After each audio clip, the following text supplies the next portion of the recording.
The story for The Rag Princess is just about a girl. She gets sent to an orphanage, and all the other girls there are mean to her because she doesn't have a doll. So she makes a doll, but the doll that she makes is just made of rags. It's not a very fancy-looking doll. The girls give her the nickname the Rag Princess because all she has is rags to work with. So she's sad, and she just kind of wishes that her doll was real. The Rag Princess is always haunted by these dreams that come to her at night, and she goes to sleep and she has this nightmare where a rat comes in to try to attack her. The rag doll gets up and protects her from the rat and drives the rat away. And then Anna wakes up and she sees that her rag doll has moved, and she realizes that her wish came true. The theme for The Rag Princess was from my own childhood, because when I was a kid I would always draw pictures and play with toys. I always thought it would be kind of cool if my G.I. Joes or Star Wars action figures would be cool if they came to life. When I was just a little kid, I made stories that made no sense that I drew. Even at that point, I think I wished that my drawings would actually be real. The theme behind The Rag Princess is just the wish that most young kids have that their creatures would come to life. And because it's an animation, I can actually make these creatures come to life.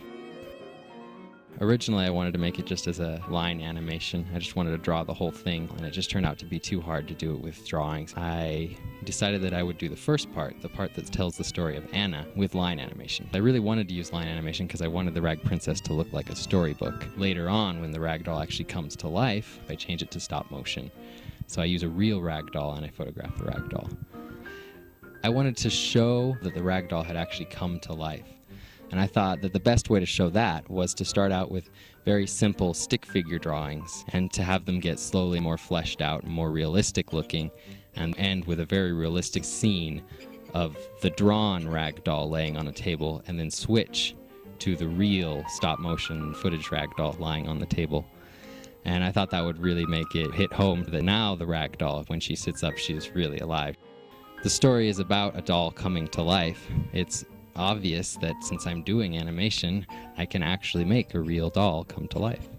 The hardest part of making the Rag Princess, I think, has been doing the raw animation, especially for the drawn animation. I mean, it's 24 frames a second. You can loop drawings and reuse drawings, but you have to have about 24 drawings per second. For the stop motion part, it's been hard to come up with the dolls and the armatures. The rag doll was already made because I did a short animation before, but it's been hard coming up with the evil porcelain doll that lets the rat in, and then also making the evil rat.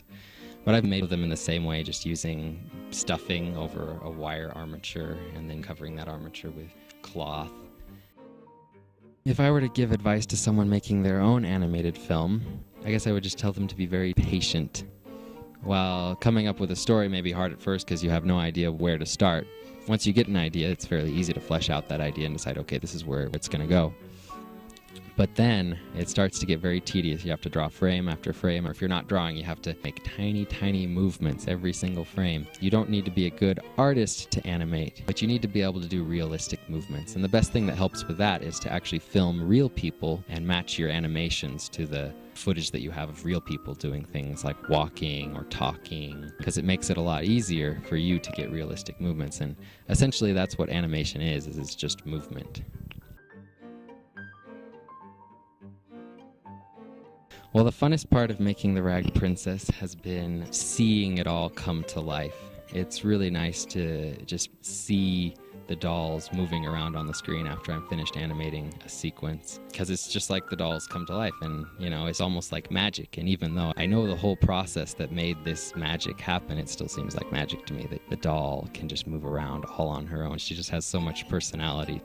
It's supposed to be a very simple story about a girl who wants her doll to come to life, and the underlying theme, of course, has to do with me wanting to be an animator, wanting my dolls and things to come to life, wanting my drawings to come to life. It's cool because the Rag Princess's dreams come true, and at the same time my dreams come true because I get to see the story that I've thought up come to life.